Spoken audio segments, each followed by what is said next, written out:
Today we take for granted the motorways, A-roads and city streets, over 2,000 miles of them that form the skeleton road map of Britain. And all because of the Romans, with their ingenuity and dogged determination to conquer everything in their path. I'm Dan Jones, and I'm going to retrace the story of our Roman past along 6 of their most iconic roads. Each road tells the story of our Roman legacy and its rich history. From their very first road across Kent, which powered their invasion, to the vital routes which helped them conquer most of Britain, before being beaten into retreat by the Scots. In nearly 400 years of occupation, the Romans changed Britain forever by bringing their armies, ideas, buildings and religion. But the Romans couldn't have done any of it without one thing: their roads.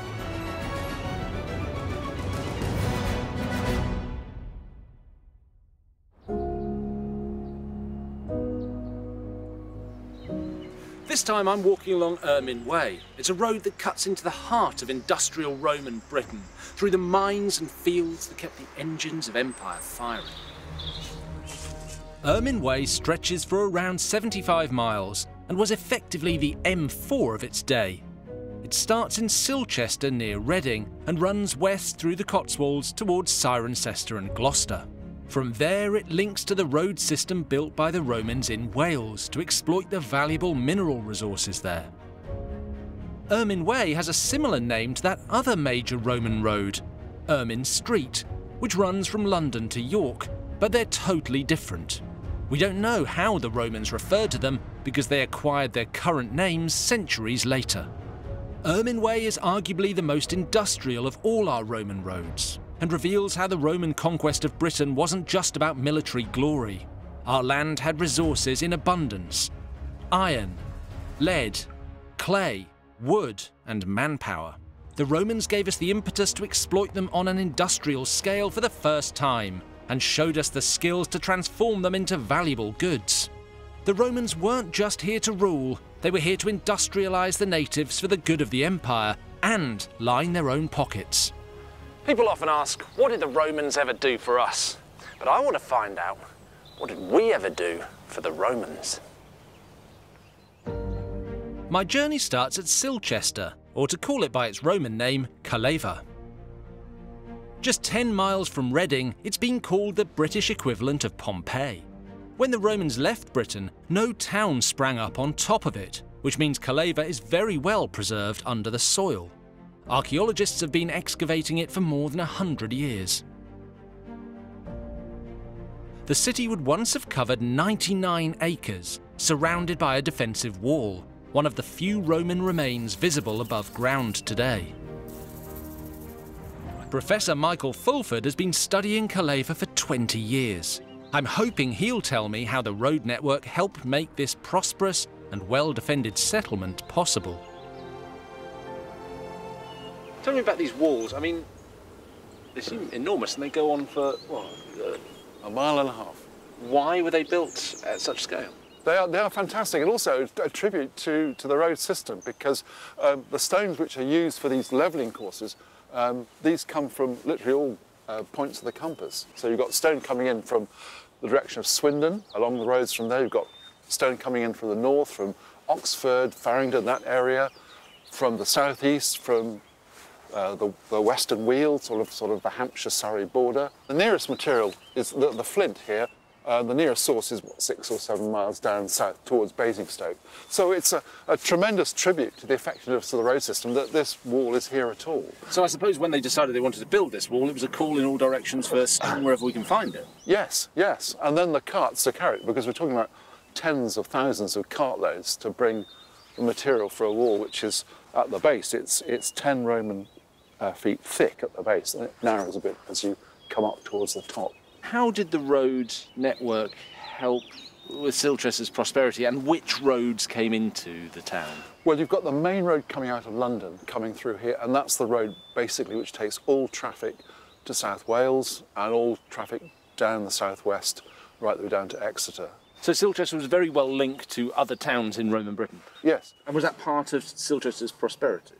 I think so, yes, very much so. It drew on its hinterland for agriculture. The people with the wealthy townhouses presumably had estates out in the country, and that was part of their wealth. But yes, the traffic going to and from must have been a really important part of Silchester's life. The town of Kaleva sat on an important crossroads. A road now known as the Devil's Highway connected it with the provincial capital Londinium. From here it divided into other roads, heading west to Devon and Cornwall, important production centres for food and tin. When the Romans abandoned Britain in the 5th century AD, their buildings were not maintained by the population left behind. The native Britons cannibalised the stonework to use on their own, more modest buildings. Michael's 20 years of studies to uncover the Roman town here have mixed traditional excavation techniques with modern technology. Geophysical soil surveys have revealed the layout and treasures on the site, many of which are still undiscovered beneath the surface. We're looking kind of over there, looking towards the north side of the town and the north gate, more or less directly opposite us now. And roughly in the middle and dominating the town is the Forum Basilica, the main administrative building of the town. Down here, close to us where the ground is at its lowest, where the public baths were located, the water being sourced quite locally. And then in front of us, you've got a range of houses, all sizes. Just over to our left is this big building for the imperial postal courier system, the Cursus Publicus, that's just here. I mean, the great thing about this town wall and the wall is you get a sense of how big the kind of average Roman town was. So yeah, everything encompassed, and then running across it, you've got the big main highway, the road running out west. One of the great treasures of Silchester is its amphitheatre. During its heyday, 1700 years ago, it's thought to be one of the most impressive in Britain, with a capacity of up to 9,000. Were there really things, gladiators here in little old Britain, the fringes of the empire? I'm sure that tradition carried on right to the limits of empire. I mean, this amphitheatre was rebuilt on several occasions, and this last occasion when they rebuilt the walls in stone as opposed to wood, I mean, that might have coincided with a visit of an emperor. And emperors did come. Hadrian came to Britain, Septimius Severus came to Britain, and you would think that this would be the place where the emperor might be entertained with the British version of whatever. It would be quite a poor version, I think, but the local version of what happened back in Rome. From here, Ermine Way heads west, past Newbury and over the North Wessex Downs, similar to the route of the modern M4 motorway. I'm travelling the Roman road of Ermine Way to find out how the empire relied on its transport network to exploit the resources of its newest province, Britain. But I'm taking a slight detour, 10 miles south of Ermine Way, to the museum at Devizes in Wiltshire. Now, I've heard that in this museum there's an amazing artefact found just off Ermine Way that'll help shed light on how the economy of Roman Britain operated. Museum director David Dawson has evidence that the Romans weren't just quarrying stones and minerals to trade and export, they were literally mining resources to mint money. So not far from where we are today, there was a pretty important find of Roman coins, wasn't there? Tell me about it. Yeah, that's right. It's at the Roman town of Canetio, which is on the road, and there were 55,000 coins found. It's the largest ever hoard of Roman coins found in Britain. 55,000. How much was 55,000 Roman coins worth, or how much would it be today? Each of these would have been worth, in today's money, about £1, okay, give or take. 55 grand under the ground, It's quite a considerable amount of money. You wouldn't want to lose that in a hurry. Why would anyone put 55,000 coins under the ground? It's insane, isn't it? It's always assumed that the reason for that is that you want to keep it safe. So maybe you're a banker, you're lending money to people, or you're scared that someone's going to take it off you. Today we put coins into a well for good luck. Yeah. And the Romans would have done the same. So it may have been for luck, it might have been sort of like superstition, or it might have been actually a formal offering to the gods. When did the latest type of coins in the hoard date from? The latest one's around about 275 AD. Okay, 3rd century. Third So the Romans century. are still in Britain, they've been here a while. Very much so. Julius Caesar was the first person to show his face on a Roman coin in 44 BC. Later emperors followed suit, usually projecting a stern, austere image, as on this coin showing the authoritarian Emperor Domitian in around 90 AD.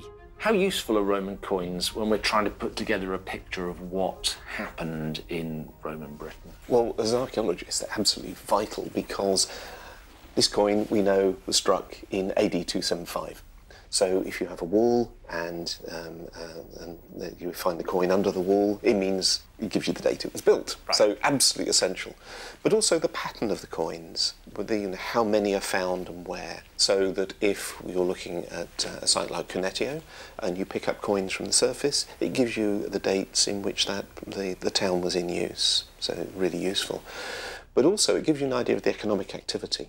So from about this time, about 275 onwards, you start to see a large number of coins in this part of the world, and we think that very much is related to the increase in economic activity. How did the Roman withdrawal from Britain affect the amount of coins in circulation? I mean, what were the consequences? The coins are being used to pay the troops. So when Rome says we're not going to pay the troops anymore, the troops have a choice. Do they stay with their army allegiances and go with withdrawal of troops to the rest of the empire to defend Rome, or do they say, I'm going to stay put, but I'm not going to get paid anymore to be a soldier, so they have to become ordinary people, they have to become farmers, traders, whatever. So things change from an army defending the people to the people defending themselves, but using the expertise that was built up from the Roman army. It's amazing how the concept and the basic design of the coin has remained the same from Roman times all the way through today. You know, you've got a ruler on one side and you've got a pretty picture on the other and a few words around it. I mean, it's the same thing. Exactly the same. In the 1st and 2nd centuries AD, coins were minted in Rome and imported here. But from around 270 AD, provincial mints were established in London and Colchester. The coins were the grease that oiled the wheels of the burgeoning commercial world in Britain, and the road network helped the wealth to spread all over the province. Pottery was also essential to Roman life, and it too was traded along the road network. Production centres have been found all over the country, including a major one 20 miles south of Ermine Way in Wiltshire. Metal containers were expensive, so ceramics were vital for everything, from large storage vessels to lamps and tableware. The native Britons were familiar with basic pottery, but it was the Romans who introduced industrial techniques. Ceramics historian Graham Taylor is using a method barely changed since Roman times, throwing clay on a disc that's kept spinning by hand. This is a technique that's been used by potters since probably wheels were first invented, around about 3000 BC, something like that. And as we say, it didn't come to Britain until the Romans. Look at that. But once you've got this machine, all of a sudden you go from a situation where pots are made over a period of hours to pots being made over a period of minutes. That's really amazing, the way it's just sort of emerging from that ball of clay. It is a marvel of Roman engineering, but it's a very simple marvel of Roman engineering. Where does the clay come from? Romans would have been digging clay wherever they were. In places like Oxfordshire, they find really good supplies of clay, and those good supplies of clay mean that industries grow up around them.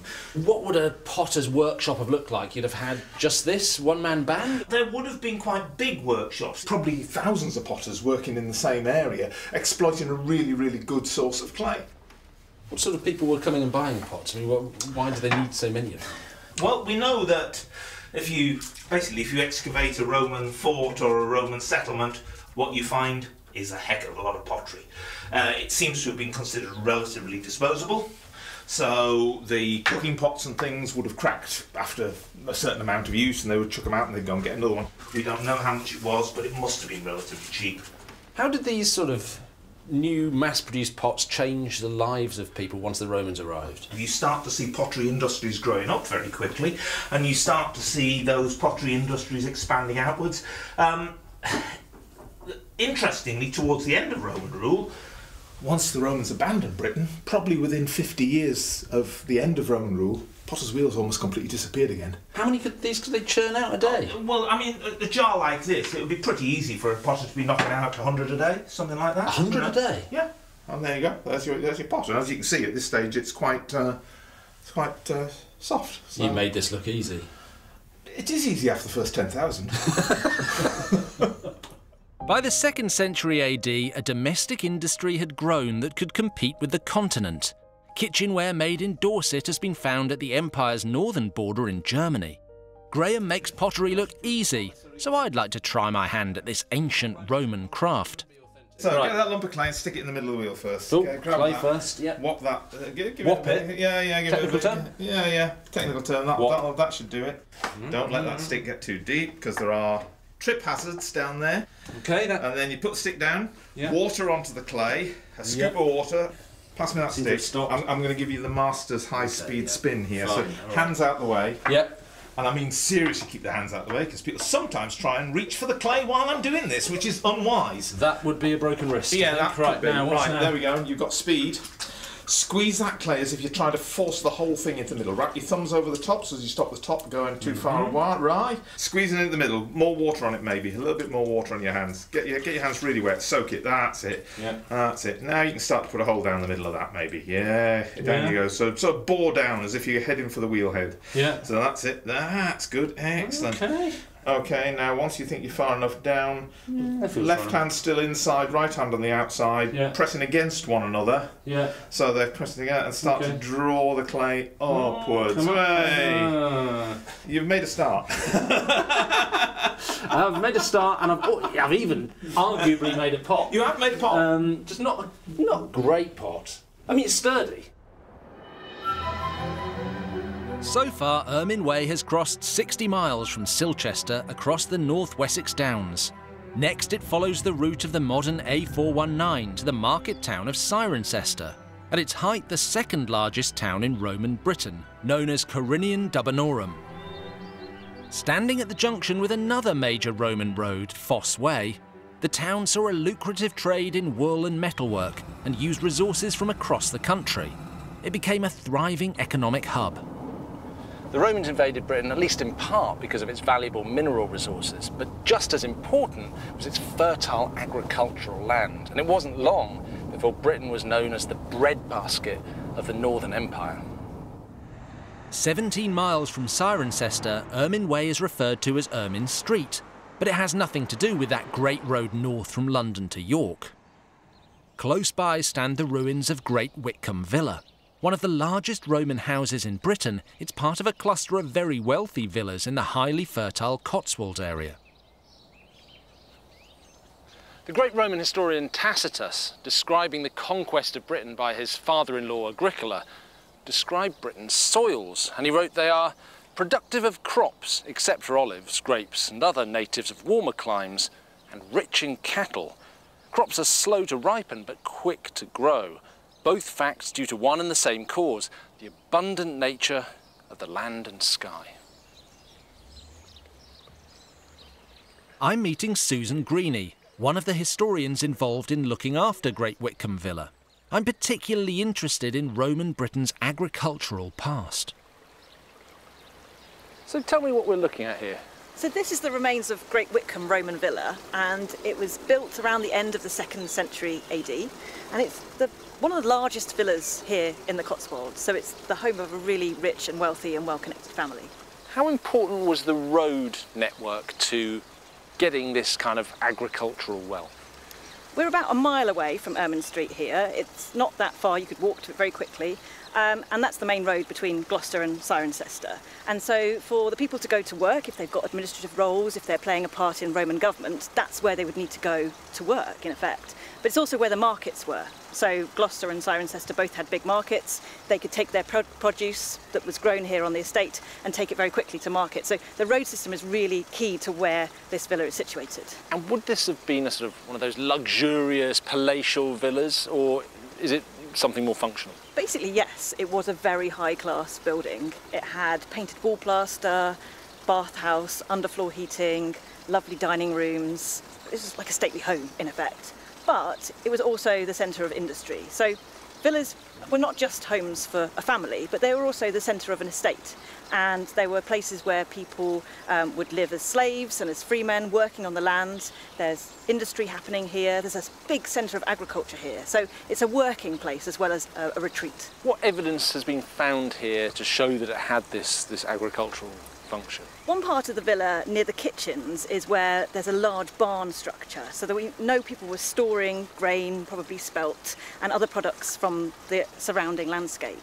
And we also know that there are many other buildings that form part of this complex down in the river valley, probably more barns, byres for animals, working platforms where people had industry.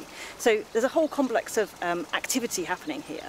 And the barn and the other buildings tell us that these people were producing much more than they needed just for their own family. They were producing to export as well. What's so good about this particular bit of landscape? What makes it so suitable for farming?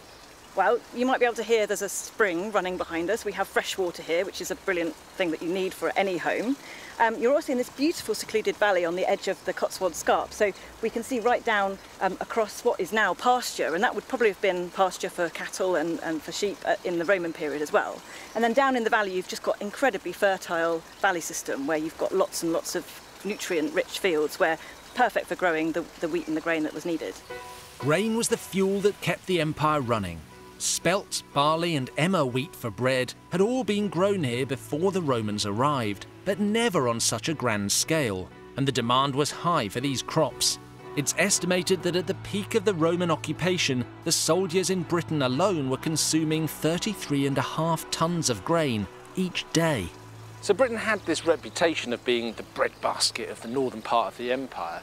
Was a lot of the produce from here going abroad, or did it stay for the domestic market?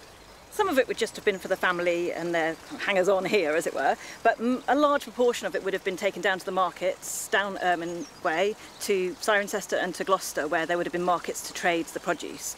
And there people would have purchased it for use in those towns, but also it would have been taken by the Roman army and by Roman administration off and perhaps exported to other parts of the empire. So did the broader Roman road network across, the whole of southern Britain help that trade, of grain and agricultural produce going out and money coming in? Yeah, exactly. And at that time they're also using a new type of wheat, spelt wheat, which is particularly hardy but also can be grown twice a year. You can harvest it twice a year, so the amount you can produce is doubled in effect. So people are producing far more than they need to actually consume here in Britain. After the Romans left at the beginning of the 5th century AD, did other people move in here, or did it sort of fall into rack and ruin? There's some evidence from late on in the 4th century that they're demolishing parts of the buildings, they're reorganising how the villa works, they're building things like industrial corn dryers inside buildings which otherwise would have been kind of living spaces. And really after probably the mid-5th century, there doesn't seem to be any occupation here. People are not living on this site any longer. Great Whitcomb Villa is one of more than 450 Roman villas uncovered all across Britain, south of Hadrian's Wall.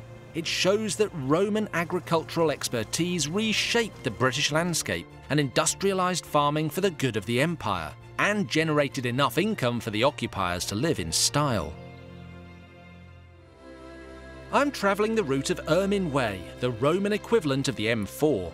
It starts at the historic remains of Silchester and crosses the North Wessex Downs into Gloucestershire. The journey has shown me how the Romans used their roads to bring industry to Britain and export our resources back to the larger empire. Those mineral and agricultural resources generated a vast amount of income for the occupying Romans. In turn, they needed things to spend that money on. There were crafts that existed before the Romans arrived that the native Britons excelled at and the Romans wanted to buy.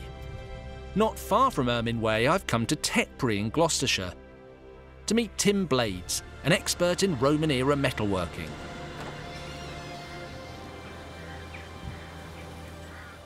What are you up to? I'm making a copy of this Roman brooch. This is a Roman brooch? This is a bronze Roman brooch, and I've made a mould of it, and I'm going to cast a pewter one. How do you go about doing it? Well, it's a very simple process, really. You have this fine, oily sand, and you press the pattern into it, both sides. Open the mould, take the pattern out, put the mould back together, melt pewter and pour it in. How important was metalworking in Roman Britain? Well, they think possibly that was one of the reasons they came over here, because they mined copper and lead and silver in Wales, tin from Cornwall. Tin is a crucial ingredient in bronze. Which metal are you going to work today? This is pewter, this is mostly tin. It has a few little bits of other metals in it, but it's pretty much what you would dig out of the ground in Cornwall. So this was the sort of metal that would be mined in Roman Britain? Yes. How do you turn that into that? Well, I will put this into this cast iron ladle, heat it up.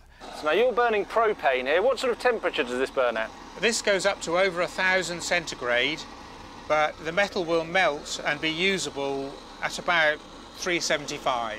So in Roman times, what were they using? Charcoal? Charcoal, yes. Little charcoal burners.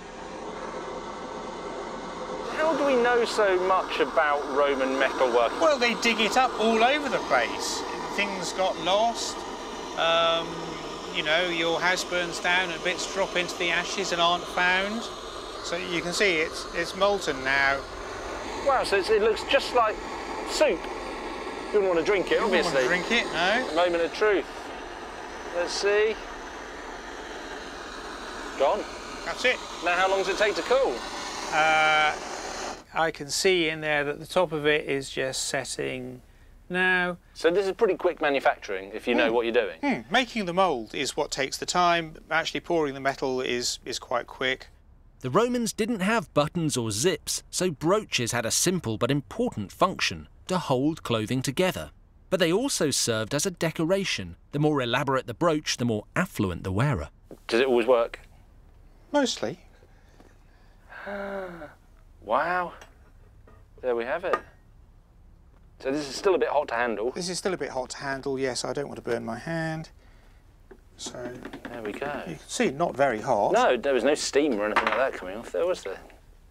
Rub the sand off it. How amazing. God, look at the intricacy. It picks up all the detail. When you see a really good piece of Roman jewellery, I mean, do you sort of get this appreciation for the hand that made it? Yes, they're beautiful. They did lovely work. So this was actually, a very necessary part of society in Roman Britain. I think they'd have been fairly high status people. It was quite a skill, and it's the sort of thing you would want to pass on. They would have had apprentices and taught them how to do the finer points of it. Okay, there we are. Yours to keep. Really? Yes. My very own Roman brooch. It's just beautiful. I think, just looking at this and the really fine detail in it makes you understand why the Romans wanted to come to Britain, if this was the sort of thing that was easily produced here. But also just tells you so much about the real craftsmanship of the age, how sophisticated these people were. They were very skilled. They were as skilled as we are. They just didn't have the technology to do the more advanced things. No blowtorches. That's the only difference. Wow. Native British metalworking was a truly valuable skill. You can see why the Romans were so keen to have Britain in their empire. My next stop along Ermine Way is at a former Roman fortress. Gloucester, or Glevum, was established near a major crossing of the River Severn and another important Roman road, Fosse Way. It developed into the sort of town known as a colonia, where army veterans were given parcels of land as a retirement present. And it's the perfect place to explore the Romans' extensive limestone quarrying in Britain. To find out more about that quarrying tradition, I've come to a location that may at first seem unlikely. The city's Kingsway shopping centre. Archaeologist Andrew Armstrong has promised to show me a treasure trove of Roman history. Intrigued to see what's down here? Absolutely. Just a few metres under the feet of the shoppers above lie the remains of something truly remarkable. A part of Gloucester that's around 1700 years old. Wow. Pretty something, isn't it? They're standing about 9 foot high over at the far end. It's amazing. Andy, what are we looking at here? We're looking at the remains of the Roman city walls of Gloucester. Where did they get the stone to build the walls? Gloucester's built on gravel and clay, so there's no natural stone in the surrounding area, which is a bit of a problem if you're trying to found a Roman city. But the really large blocks here, hopefully you can see some of these really massive blocks, are made from oolitic limestone from the Cotswolds. And the nearest source of that is somewhere like Painswick, which is about 8 kilometres away. And how would they have transported blocks like this? One assumes they're simply putting a stone on a cart and bringing it to Gloucester and then repeating the process. So was the Roman road potentially quite important in being able to build walls like this? Oh yes, absolutely, absolutely. The quarry at Painswick is fairly near the Roman road, so one assumes they were using it very much. Was quarrying a big industry in Roman Britain? When you think what the early Roman cities are doing in this part of the world, they are building temples, forum basilicas, big public buildings in which people cast their votes and assemble for tax assessment. They're building city walls, they're building townhouses, they're building villas. You need stone, stone, stone for that. So in areas around Bath and around Cirencester, around Gloucester, it must have been a massive industry. How did the development of Gloucester as a settlement affect the route of Ermine Way? So the original line of Ermine Way runs straight up to the original fortress in Gloucester, which is not in the city centre at all. It's further north at a place called Kingsholm. Later on, about a decade after that fortress was built, the Romans created a new fortress, a larger fortress in Gloucester itself, and then they redirect Ermine Way towards Gloucester. And what that's left is effectively a triangle of Roman roads, which still survive today in the street layout of the city. As we know, the Romans survived the crisis of the 3rd century, but by the 5th century, they'd abandoned Britain militarily. Did the walls survive? The walls were still standing and used defensively in Gloucester in the English Civil War in 1643. That's amazing, that's more than 1,000 years. So yeah, they were still standing, they were still being shot at with cannon by royalist cannon at that time, and they held up very well. Romans are brilliant, aren't they? I mean, this is the most wonderfully made structure. It's massive stonework, gives it great stability, and it's just endured excellently.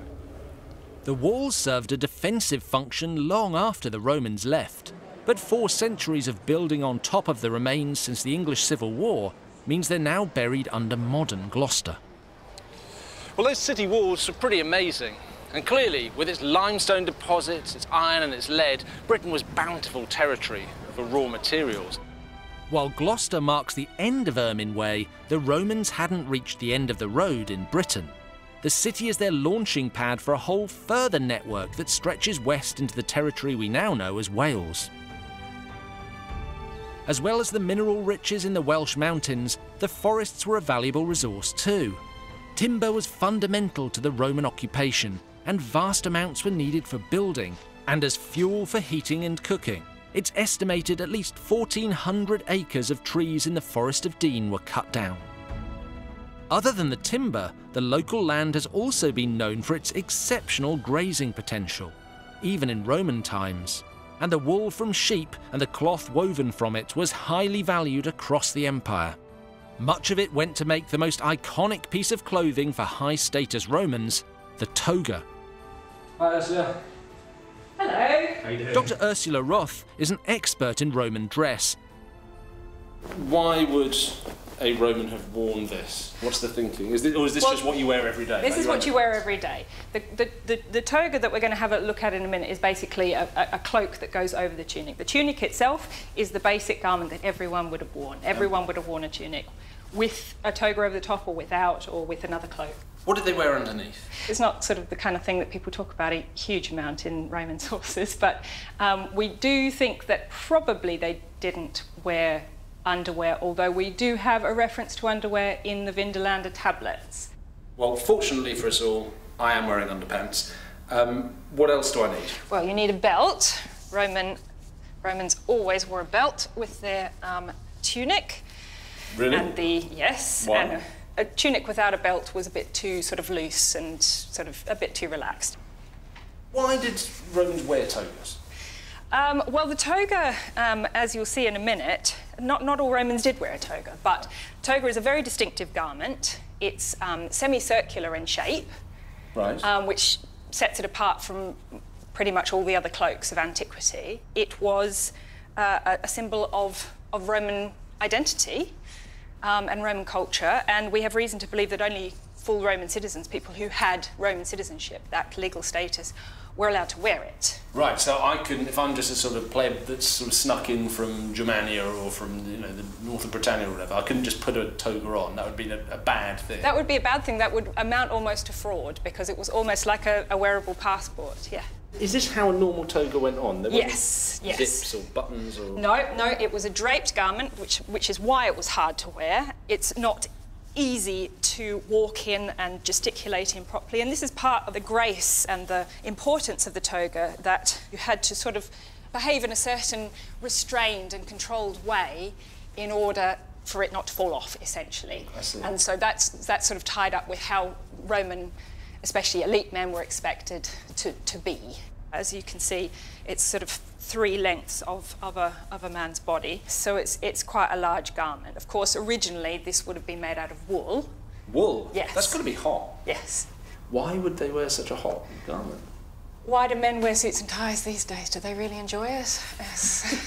Fair point. It's a status thing, and obviously you can't wear this and plough a field or work in a workshop, so this is a status thing as well. And do we see togas in Roman Britain? British people started to take on Roman culture, and their young Roman men started to wear the toga, and you could see the toga everywhere. So in Britain, this would have looked kind of unusual, because only some men would have been wearing it. It would have been a sign that you were either a Roman official or that you were someone who had Roman citizenship. It was all about showing your rank in your clothes in the Roman world. If you were an equestrian, you would have had a thin stripe. If you were a senator, you would have had a thick stripe. You were what you wore. It was all about showing who you are through your dress, yeah. So Roman men were quite bitchy about what each other wore then? We have a story where Cicero, having heard that Caesar had defeated Pompey in the Civil War, apparently his first words were, "I can't believe that Pompey was beaten by someone who couldn't even tie his tunic properly." Wow. The prejudices you uncover. I know. Well, I think I look either like a ghost or like a very, very noble Roman. So thank you. You're very welcome. I've been travelling the route of Ermine Way, one of the most industrialised roads in Roman Britain. I've travelled 75 miles to Gloucester, and it's here that Ermine Way ends. But spreading out beyond the city are many more Roman roads that made it possible to exploit Britain's mineral wealth. Travelling into the Forest of Dean takes me to a stretch now known as Blackpool Bridge Road. It reveals just how long the Roman road network here has endured. Today this is a pretty nondescript bit of country road that runs under a railway bridge, but if you stop and look by the side of it, what you can actually see is an amazing 85-foot stretch of Roman road. It's really hard to see, and you could drive past very easily without knowing it's here, because we're in the middle of the Forest of Dean, and as you can see it's grown over. But if you pull it back a little bit, you can see these amazing Roman paving slabs. These were laid down nearly 2,000 years ago to connect the mines that are all over this area to local towns like Gloucester, and ultimately it was built to help the Romans extract that amazing mineral wealth, which was one of the big reasons they'd come to Britain in the first place. In Wales there was gold, in Cornwall tin. Yorkshire and Shropshire held abundant lead deposits. It's long been argued that the main reason the Romans invaded Britain was to access its exceptional mineral wealth, gold and silver, lead, tin and iron. And the reason they knew about all this was because they'd been trading with Iron Age miners in places like here, the Forest of Dean, for centuries. And one thing's for sure, as soon as the Romans did arrive, they set to extracting as much as they possibly could. A little deeper into the Forest of Dean, right on the Welsh border, there's another example of how the Romans used local knowledge to access raw materials. They needed iron ore to use in their weapons and buildings, and to keep their horses on the move. At Clearwell Caves near Monmouth, very close to the Roman road network, the native Britons had been mining iron for 2,000 years before the Romans arrived. Jonathan Wright has agreed to show me the remains of their old workings. How important was the Roman road to these mines? The road runs just in front of the mine, and Roman coins have been found by workmen during the 19th century. So we know that the Romans had used that road, and that would have been the way they transported the iron away from the site. So this must have been quite a lucrative industry, the iron industry, even before the Romans came along. The ancient Britons were actually mining before the Romans invaded this particular area, but they took it over and upscaled it quite dramatically because of the needs of their empire. Was the existence of mines like this one of the reasons that the Romans invaded in the first place? They were after the minerals throughout Britain, really, but this area was particularly rich in iron, and that was why they decided to move into this area. Iron was the automatic choice for use in weaponry, armour, vehicle fittings and spindles in millstones. Great amounts of it were needed for the Roman war machine. Britain was the perfect place to fill the need. What were some of the techniques that they used to get the iron out of it? You do see pickaxe marks all over the rock wherever you look. You see them up over there. Oh yeah, I can. You can see the scratches. The brush ore, which they would have wanted most of all, was very rich and very easy to break up, and you would have just hit it with things and it would have broken into small pieces. With no explosives available, the technique they used involved building a fire against a hard rock face, then quenching the hot rock with water so that the thermal shock cracked the rock and allowed the minerals to be extracted. What would the Romans have wanted this iron for? Horseshoes, that's a really important one. Nails was also what they really wanted it for. But they also wanted to make armaments, and so it was used for spearheads. So this area was really the powerhouse of iron production in Roman Britain? This was an important place. When the Romans first came into Britain, I understand that they worked the Weald first because that's near the Channel.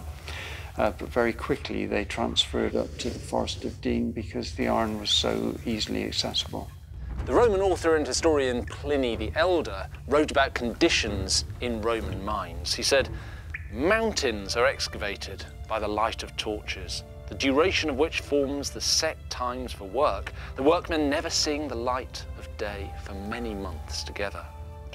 Not unfrequently, clefts are formed on a sudden, the earth sinks in and the workmen are crushed beneath, so that it would really appear less rash to go in search of pearls and purples at the bottom of the sea, so much more dangerous to ourselves have we made the earth than the water." Ermine Way has brought me 75 miles from the thriving Roman town of Silchester, across the fertile lands of the Cotswolds, and into the woods and caves close by the border with Wales. Travelling along Ermine Way, I've learned that Roman Britain was a hugely industrious and productive place. It had road networks that stretched off into Europe, agriculture that supplied Roman troops as far away as Germany, and complex cities where cottage industries abounded. But when the Romans left, almost all of that disappeared, not to re-emerge until centuries later. That era used to be known as the Dark Ages, and with few written records from the time, we don't know why the native Britons forgot Roman production techniques so quickly. What we do know is that 2,000 years ago, the Romans didn't just come to conquer Britain, they led us into an industrial revolution, the Roman way.